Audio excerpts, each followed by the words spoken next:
champion becomes a legend. Makybe Diva has won it. Perkins goes in first. What a legend. What a champion. Welcome to This Is Your Sporting Life with Peter Donegan for Tobin Brothers Funerals, celebrating lives. And as always, it's a pleasure to have your company for another edition of This Is Your Sporting Life for Tobin Brothers Funerals, celebrating lives. And today we celebrate the life of a gentleman who played in 3 premierships, made his mark at Melbourne, but he also has a story to tell about South Melbourne, about Carlton, about his time in football. His name is Ian Thorogood, and he joins us. Ian, welcome to the program. Thank you, Peter, very much. Very happy to be here. How you doing? Yes, well, struggling along, and you mentioned Tobin Brothers. I hope they're a long way away. I think I'm heading in the right direction, but wait and see. We're actually having this chat at Warringal Hospital. How long have you been in here? Now nearly 4 weeks, I would say. Yeah. We're in and out.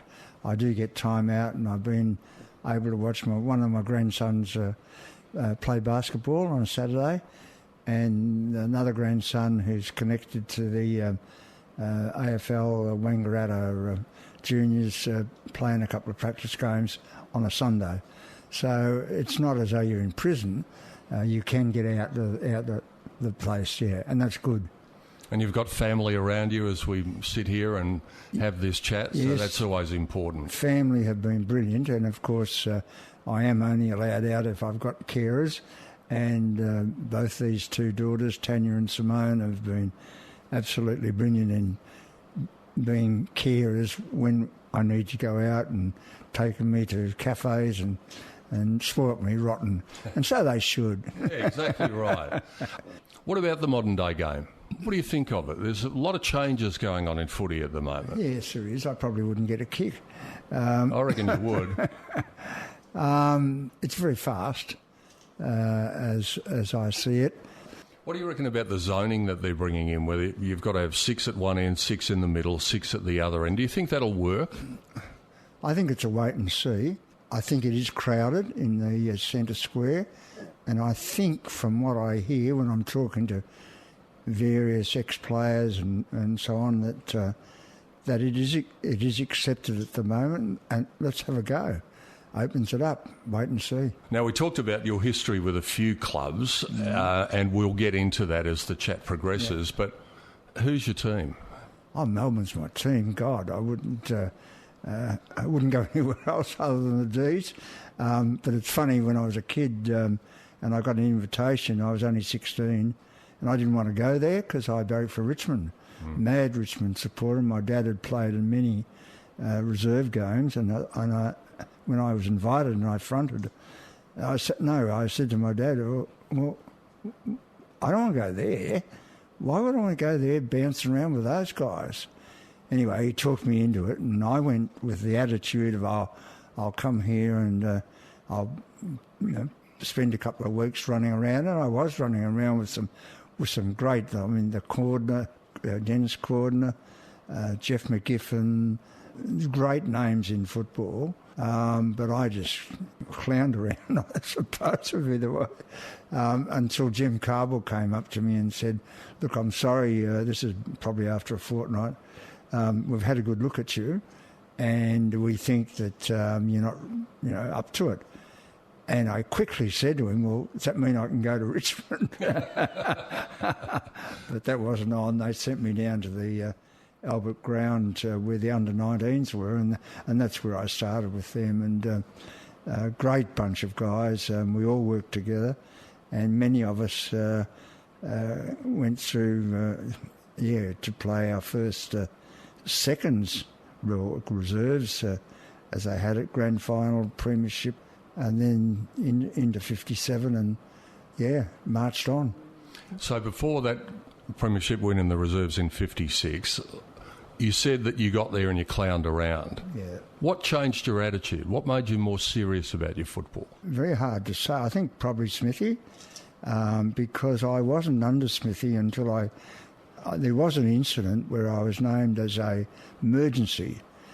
Those were the days when the reserves played at another ground. I was late, and he was standing just inside the door when I walked in, and he said, "What are you doing turning up now? What if we wanted you to play?" He really gave it to me, and I think it was a shock treatment, and it changed my attitude towards fronting up and, yeah, this is rather serious, and I don't want Smithy jumping on top of me with a voice like that. Just take us back a little bit before that, Ian. You spoke about your love for Richmond. Who were your idols when you were watching Richmond as a kid? There's certainly Jack Dyer and those guys. Was he as fierce as his reputation is? Yeah, he was tough. Yeah. What I could see from the fence anyway, he was tough, and Big Jack.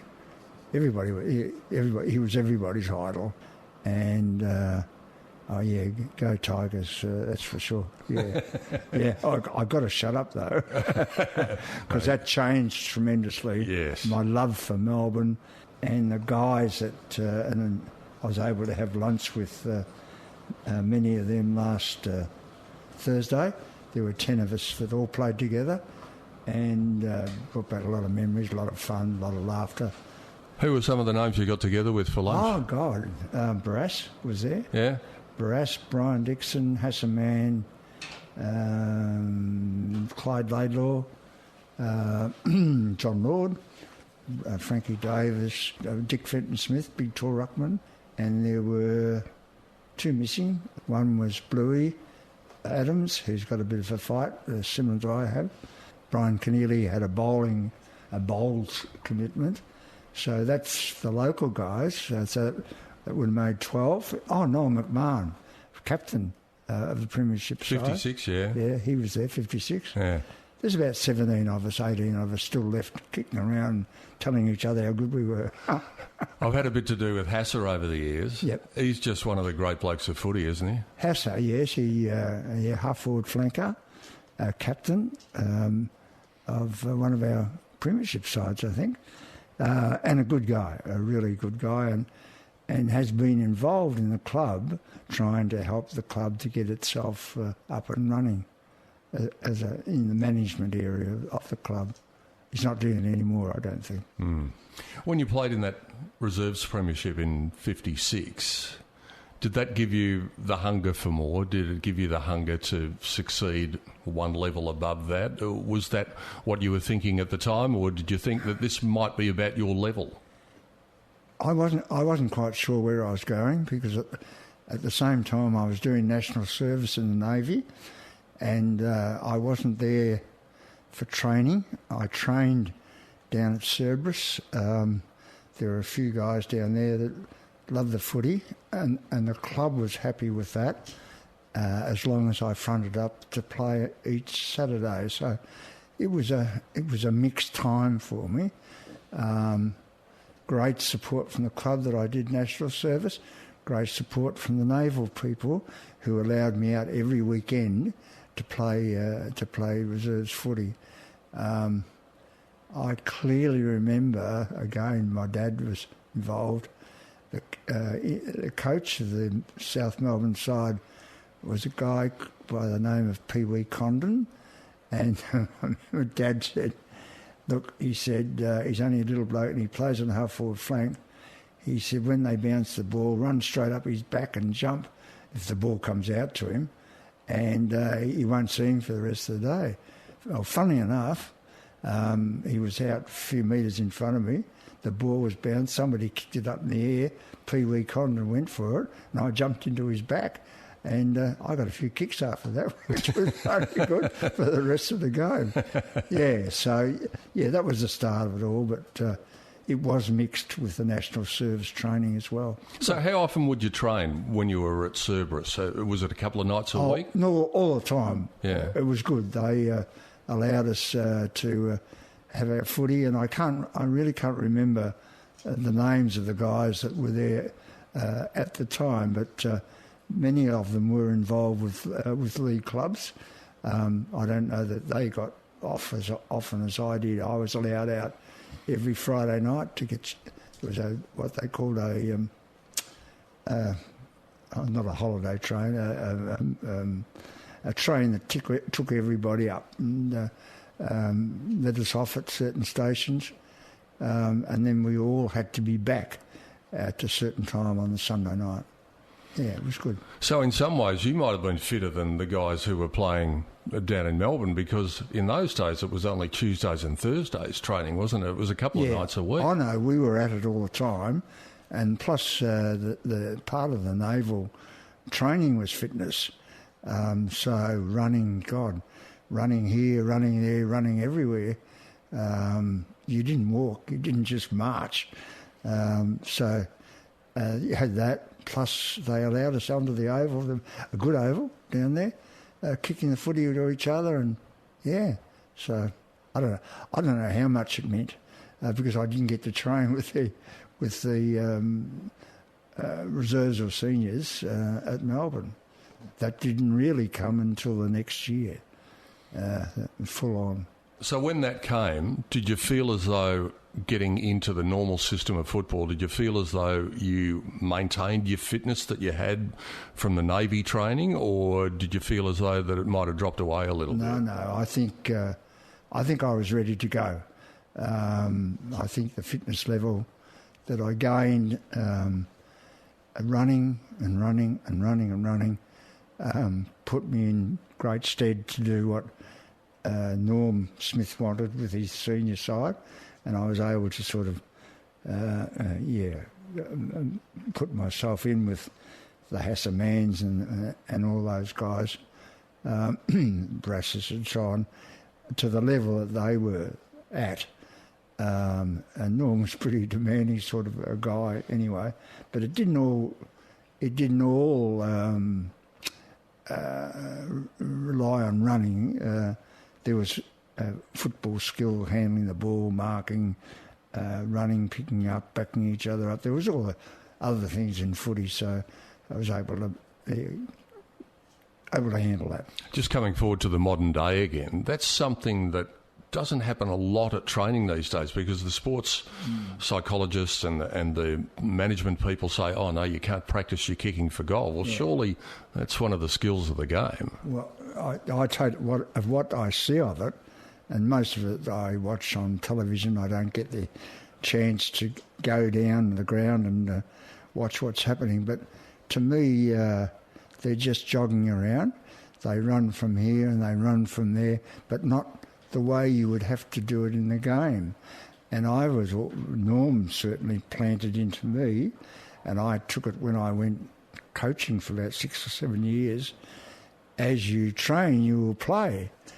And I keep looking and I think, well, if that's the way you're going to train, that's not the way you're going to play.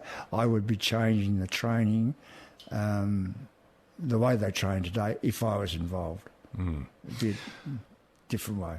You've mentioned the great Norm Smith many times, and I want to, on the other side of the break, explore that great team at Melbourne, one of the great teams of all time. And we'll do that after we take a break. Ian Thorogood is my very special guest on This Is Your Sporting Life for Tobin Brothers Funerals, celebrating lives, and we'll have more with Ian coming up after the break. Welcome back to This Is Your Sporting Life with Peter Donegan for Tobin Brothers Funerals, celebrating lives. And it is a great pleasure to have Ian Thorogood as my guest on This Is Your Sporting Life for Tobin Brothers Funerals, celebrating lives. Ian, when they talk about the great teams in football, they talk about Collingwood in the late 20s, they talk about Hawthorn in the 80s and even in this decade, but they also talk about that team you were a part of. What made it such a special team? Oh, well, I think first of all you've got to look at the coach. The coach was unbelievable, the way you could approach him, and he was also very tough on us. And we were only kids, and we looked up to him, and what he wanted done, he tried like hell to do. I think because of the skill and ability that was there in the side, it became a successful side, and Norm was very, very good at like breeding a brotherhood. That may sound strange, but there was that feeling amongst each player that if he hurt, you hurt. sort of thing, and that was part of Norm's outlook in the way we should be bonded, I guess, together. But there was also an enormous amount of skill. I mean, you look at the Barasses and the Laurie Mithen in the centre, Bluey Adams on the wing, Dixon on the wing. It was a talented... All could play football, and all had played football in the past in junior ranks somewhere, and all come together at Melbourne, and Norm had the job of blending it and demanding what he wanted. Everybody knows the name Barassi, but not all of us were around to see him play. What made him a special footballer, a standout of his era? Oh, probably his aggression and wanting the ball. Ronnie did have a lot of talent. He's a very strong body, and I'd say an attitude that he wanted to eat somebody, sort of so aggressive. That was great for us. He was certainly a leader and a good guy, but he had this need to win, which also came back onto us, all of us that were there, by his leadership. And he's still a good bloke today, because I had lunch with him a couple of weeks back. Yeah. Could you see in him, Ian, at the time, a coach in the making? Because he was legendary as a coach as well as being legendary as a player. No doubt. I mean, again, it comes back to his leadership and the way he played, the way his demands. I mean, as a captain on the ground, he wasn't quiet. We often got a bit of yelling at. I can't remember yelling back at him. Probably not a good idea. I might have given him the thumbs up. But no, yes, I think it was there. I think it was there amongst a lot of players to go on, not just finish football and sit back and say, well, that's it. There was always, something there. Yeah. So all of these elements come together. You've got a great coach, you've got Barassi at the helm, you've got this talented lot of players, and everything comes down the funnel and it comes out as a premiership. Tell us about your first premiership. Well, seniors. My first premiership in seniors, I actually was on the bench. Keith Carroll, who was playing for us in the first quarter, tore his thigh muscle. And I was straight onto the ground, onto the half-back flank. It was fortunate it was a half-back flanker that got the injury, sadly for him. That was 1957 side. And here I was, suddenly on the ground having to take action.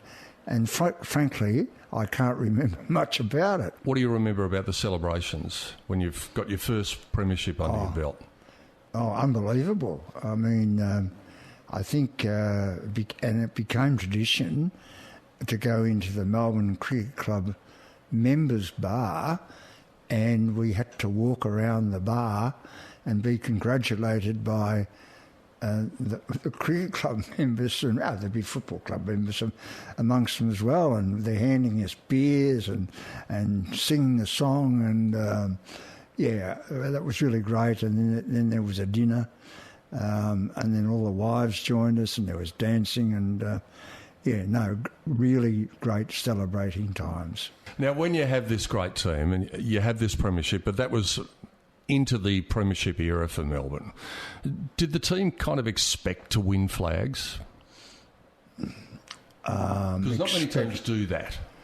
No, I don't think it was expected. It was just go through a routine. At the end, the goal was to win the premiership, and but we had each game was well planned by Norm. Everybody had a role to play, and that the skill and ability of the players, the teamwork, was really what brought us the success. Although, I mean, you're talking 1956, we got beaten by Collingwood And that was pretty sad, but there were a lot of lessons learned because they came out we'd beat them very easily.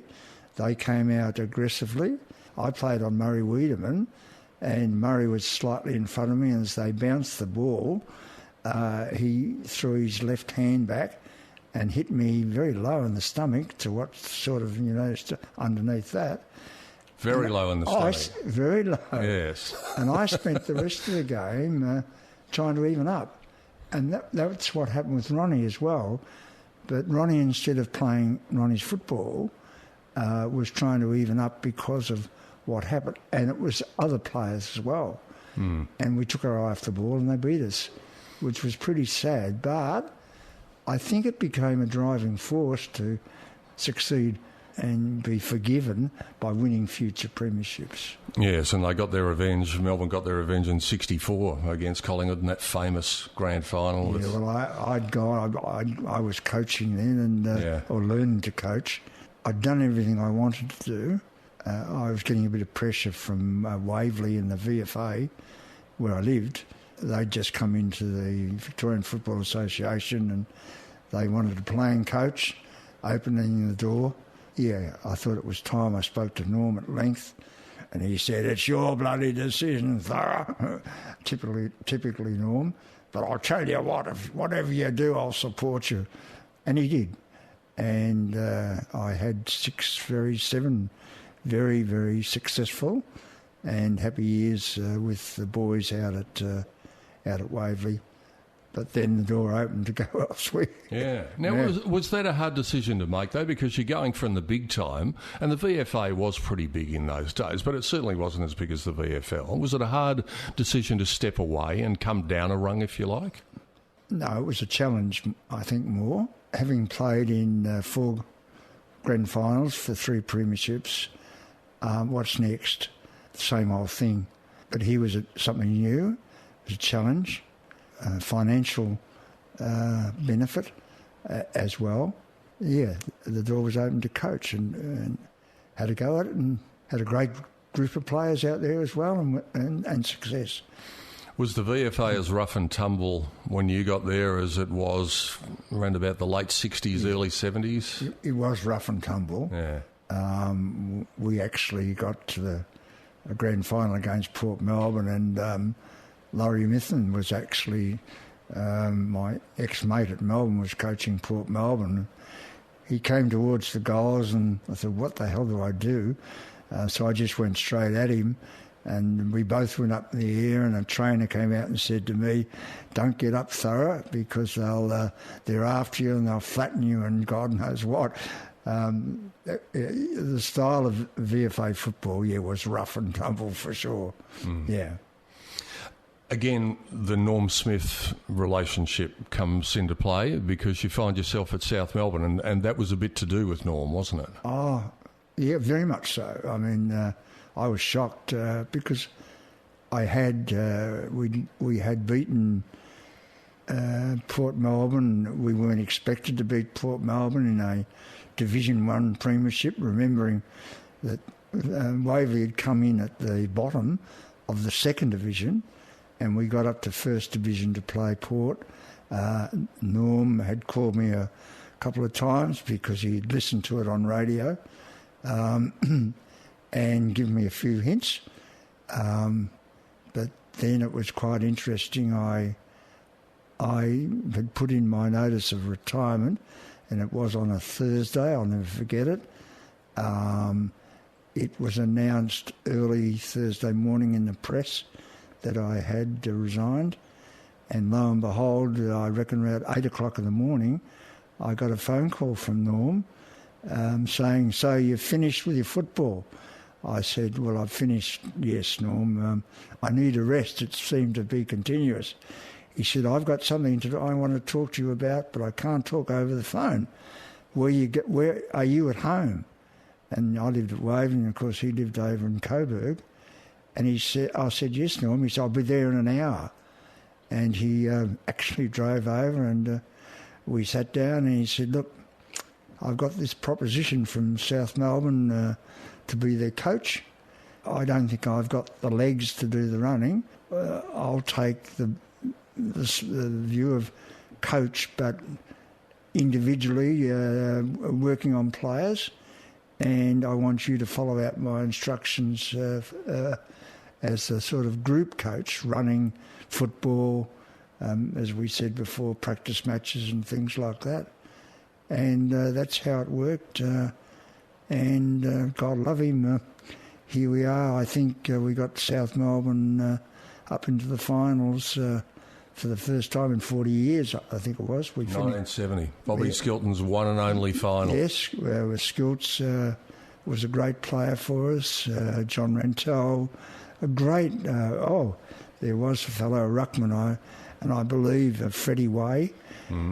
He came down from Berrigan, didn't train, but boy, could he be a ruckman. And I think Freddie even might have made the Victorian side. But that was it. 1 year we got out of him. If we'd have got more, then we might have been more successful. But he was so dominant.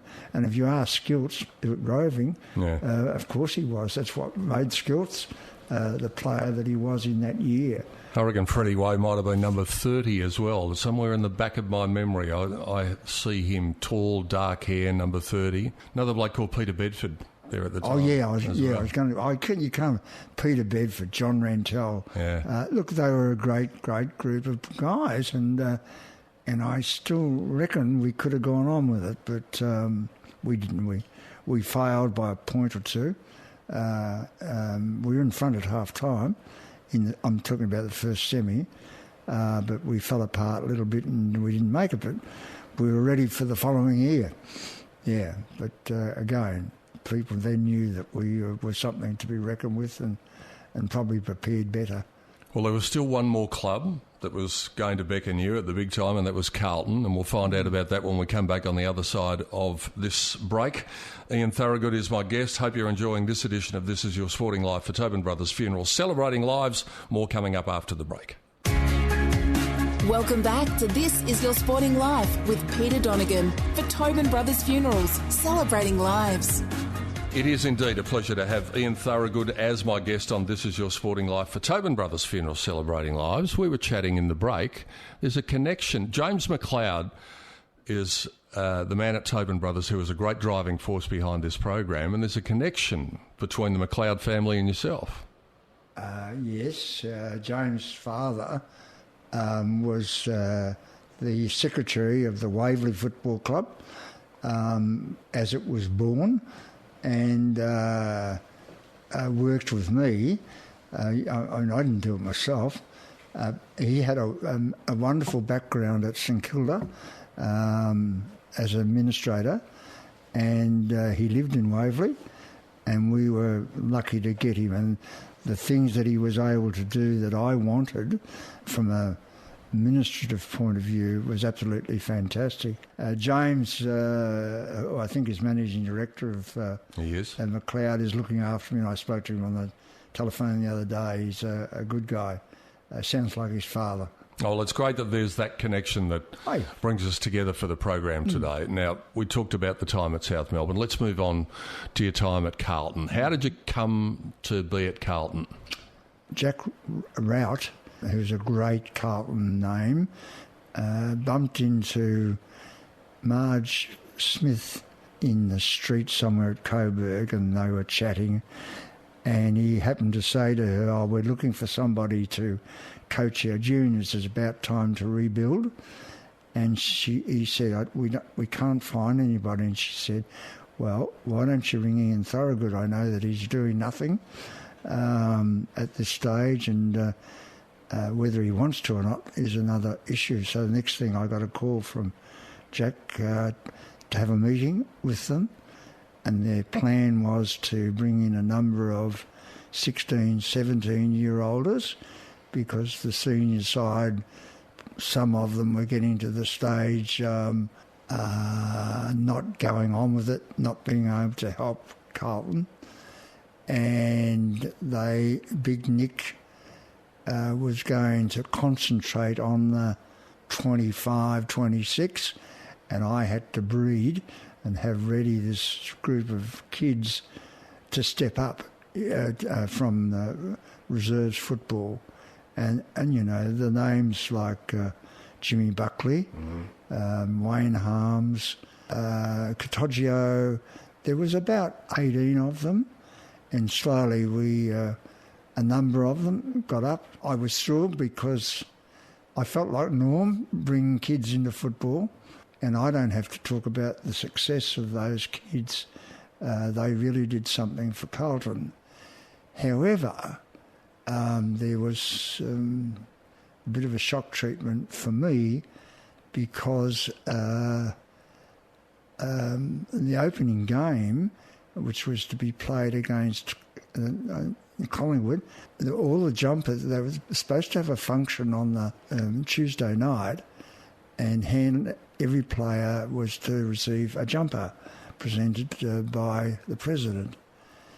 And I kept looking around, and you know, there was Ian Collins was on the board and Wes Lofts, but they weren't at this dinner that we were at. And suddenly Jack Rout appeared and he said, "Look, Thorough, things have changed a bit. We've got a big meeting going on, and we want you to present the jumpers to the younger players, the new ones, Sheldon, etc., etc." And I said, "Oh, okay." And the night just went on because I was new to all this. The next morning, about 8 o'clock, I got a call from a mate of mine. He said, "Geez, it didn't take you long to axe the coach." I said, "What are you talking about?" He said, "Well, you'll be coach because Big Nick has resigned." I didn't know Big Nick had resigned at that point of time. I didn't know Big Nick was at that meeting a few days before we played Collingwood at Carlton. I said, "But, you know, we're playing Collingwood. Who's going to coach?"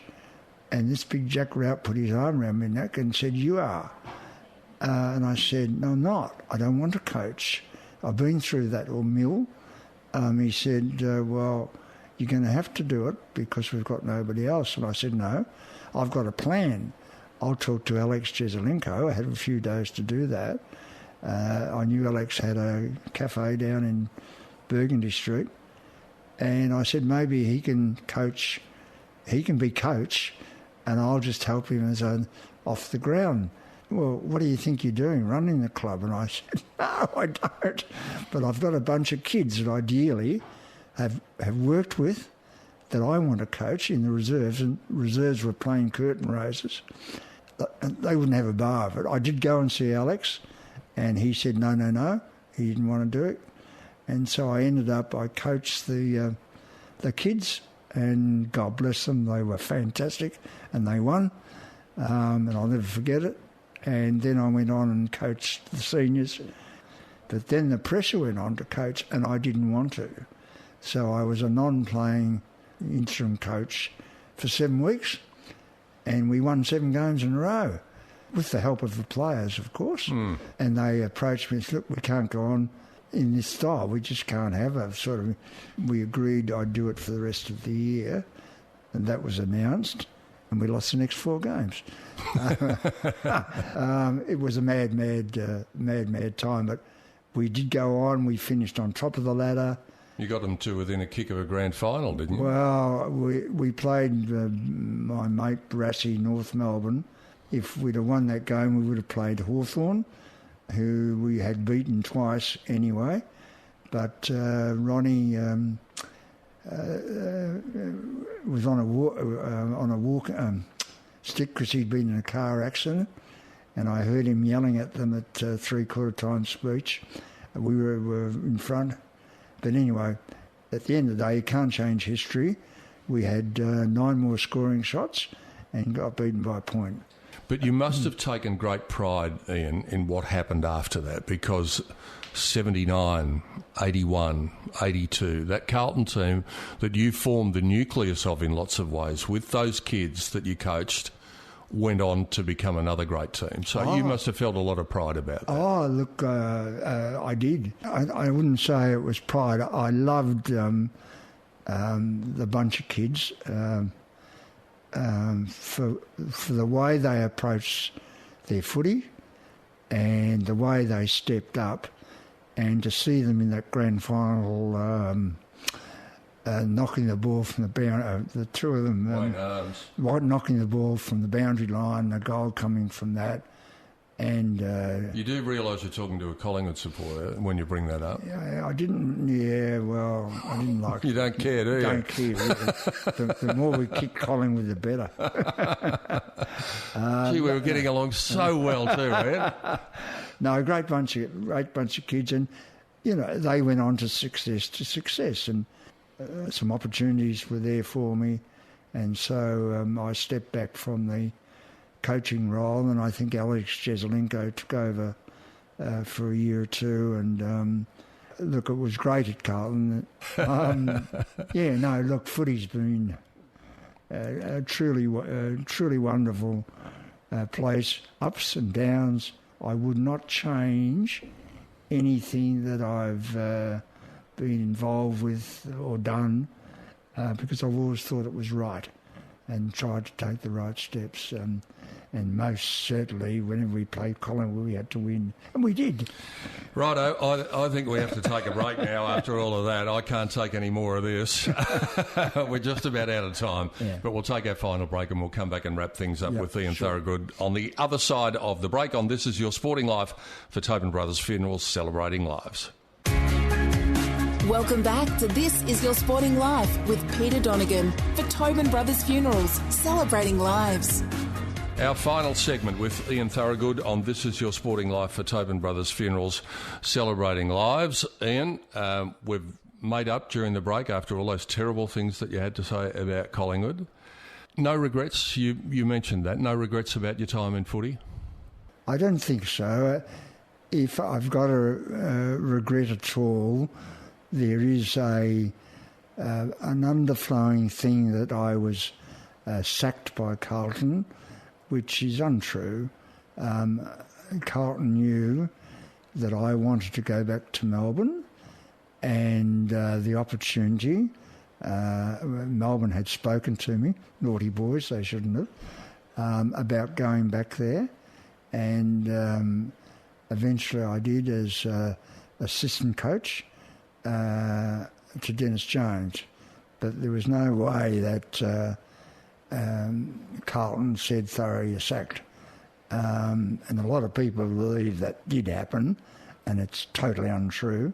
And sometimes it hurts me because I really threw myself into a club that was not torn apart, but was ready to rebuild. And I thought I'd rebuilt it by producing and working with the kids, and also then getting on with the Wolsey and the Southbys and the Dools, and I'm not sure about the Jeselenkos, but and was very happy. But you get to a point, go home, and there was that opportunity at Melbourne, and I thought I might be able to be coach. They chose Dennis Jones to do it, and that was fine. And that's where I ended up with my footy. We didn't get the success that we wanted, but it was home. It was home amongst everybody for a couple of years, and I absolutely loved that. But then it all came to an end because of other things that I had to do. No more footy. And it's still your team. Oh, and God, yes. They're going in the right direction. Love them. Is there a flag just around the corner? Can the drought be over from 64? They are a really great team together. They can play football as we have seen. They are still a young side, but they have a real go, and I love that way they have a real go, the way I played my footy. It's up to them. At the end of the day, Simon Goodwin can only do so much. Once they hit that ground, go guys, and Gorney, and they are a good side. We've got to push that game, that final game, out of our minds, because that does happen. Start again, and I think they will start again. I think what's coming up and what every Melbourne supporter should be zeroing in on is our opening game against Port Adelaide. I mean, Port Adelaide think they've got everything. we might be able to give them a bit of a shock. I hope you have a great year. I hope you enjoy it. Thanks for inviting us here to have a chat today at Warringal Hospital, and we do thank everybody here for making us feel welcome, the family as well. I can tell with that glint in your eye that there's still that passion for the game. I wish we had more than an hour to chat, because it's been a delight to chat to you and to relive your great career. You've got a road ahead of you, and we wish you the best of luck. Thanks very kindly, very much, Dean. It's a pleasure to have done what I've done. Thanks, Go man. D's. Good on you. And I think we play Collingwood on Queen's birthday. Oh, yeah. I'm hoping to get to that game. All right. We might have a little wager on that. Oh, we might too. All right. Thank you again. A pleasure. Ian Thorogood joining us on This Is Your Sporting Life for Tobin Brothers Funeral, celebrating lives. Hope you can join us same time next week for another edition of the program. We'll see you then.